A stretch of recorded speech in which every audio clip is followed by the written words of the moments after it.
So a second step here to the video that I posted a few days ago about the final preparation, preseason preparation. In many states, where some states are may have opened the first out west. We've got some southern states here. Kentucky opens the 4th and of September, and we are, you know, we're pretty close all across the whitetail range. If you're one of the ones that are October 1st, hang in there. I really feel, I've been saying this for years, I said that the 2021 season, the 2020 season was going to be great, and a lot of places it was. I've got some strong feelings about the 2021 season as well. So, you know, take that into consideration. If you are in them final preps here, getting into that last couple, you know, last week or last couple of weeks before the opener, kind of take that to heart. You know, make sure if you are one of the guys in the you know, one of the hunters in the area, your neighborhood, that is ready and putting that low, keeping that pressure low and hunting smart, you might be in the chips this fall. So the point of this video here that we're going to talk about is one of the final preparations that we're doing here on the farm. I've got a pretty unique situation here, and it's something that I've been putting together, putting other pieces of the puzzle together leading up to this last week here, trying to get this accomplished. You know, as I told you, I was on some on the past video there, I was on some client properties here, you know, over the last couple weeks. Got home, and one of the things that I've got, I'll show you an aerial here to try to explain this to you. The point of this video that we're going to talk about here is selecting stand locations using those pinch points and funnels. Now, public ground, so I've got so much, you know, love for the public ground and respect for the public ground hunters out there across the country. Being, you know, from Michigan, it's a tough road. When you're out there, you're able to search for, you have to search for these, you know, edges, you know, clear-cut edges, points between two clear cuts that are still thick, these bands that we speak of, you know, river creek shelves along swamp edges, anything like that that helps you define that line of movement, and then start focusing on, obviously, how to pinch them down into a certain area for that successful stand. Private land, we are able to manipulate.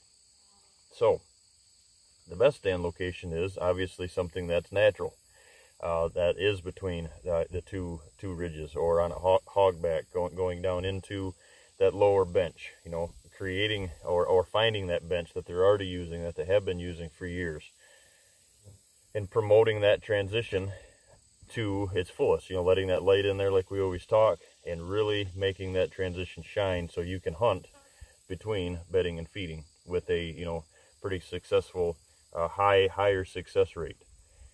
This situation that I've got here that I'll show you that we're working on here is a bedding situation, another bedding situation. And the reason that this ties into a funnel or a stand location is because what I've got is, I've got the majority of these fields that are opened up here on the farm. And luckily, by the grace of God, all of them, all of my plot locations other than one, I had to kind of do some little bit of clearing and move it, kind of take some brush out, put it in, but it was still on the edge of a woodlot, so the work was, you know, pretty minimal. Some cases around the country, most cases around the country, you're not going to find how that fits. You know, don't just put your food plots, like we've talked in the past, somewhere just because it's open. Make sure they're in the right spot. This situation here, the previous owners, this was a family farm for over 100 years.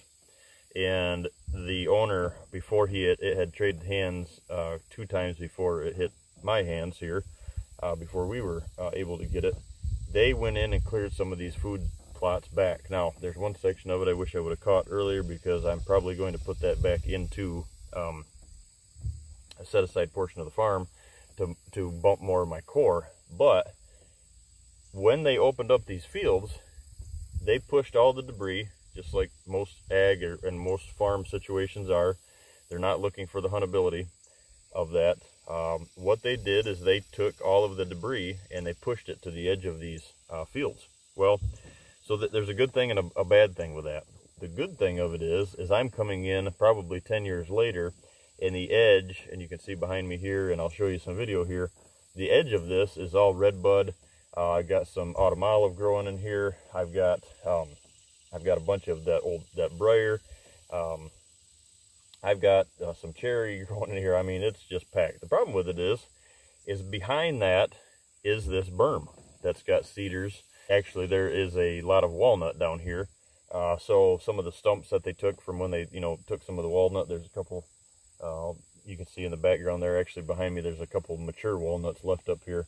But what they did is after they stumped it, took the brush and everything, and they packed it against the field line. Well, for them that was great. For huntability, at the first, probably at the start of this, probably wasn't real great because it's an eyesore. But what this has done is all that whole edge has now reclaimed itself. It's went back to brush. So the problem that I'm having now is I need to move my doe bedding as close to that food source or my food plots as I can. This situation where I'm standing here, this ridge, because the way it lays out, I'm able to put doe bedding on both sides of it because I'm hunting behind the does. So the mature trees aren't on the outside of the berm to hinge cut. They're small, there's a bunch of red bud, but they're on the top side. So I don't have a lot of material to use on this side of the berm. So what that does is it forces more doe bedding over the berm down behind it. Well, that stinks in a way, because what that does is it takes from the core. The good thing of it is that berm has pretty much grown shut in a lot of areas. And what I've done is here behind me, you can see one of the sets I've got here. I've got actually a really good set here. We're only going to be able to hunt it a couple times during the year. But that tree right there, right in front of it, I was able to poke a hole in that brush berm and create funnels, create pinch points. So there's a plus and there's a minus here. So the plus to this is what I'm going to do, I'm going to use any of the debris that I have on this side, the food plot side of the berm. I'm going to go down through here, and all that red bud, all that, probably if the autumn olive is in a good clump, I'm probably going to leave that there, obviously, just for invasive reasons, but also it's true habitat at that point. But what I'm trying to do is I'm trying to hinge cut some of that stuff down. Yes, it's small, and most of it is, 3 inches and less, 2-3 inches. I'm going to hinge cut that down. What the issue is, I'm going to hinge cut that towards the field, kind of that edge feathering effect, if you will, but we're not doing it for edge feathering for screening for human access. We're doing it to put doe bedding right out on the food plot, and that berm, in most places, that berm is about 10 feet, 15 feet off from the now food plot. So by hinge cutting that down into the field, what I'm going to be doing is I'm going to hopefully be bringing does so they can bed there up against that berm now that it's, settled down and it's not such a habitat or it's not such a predator trap look.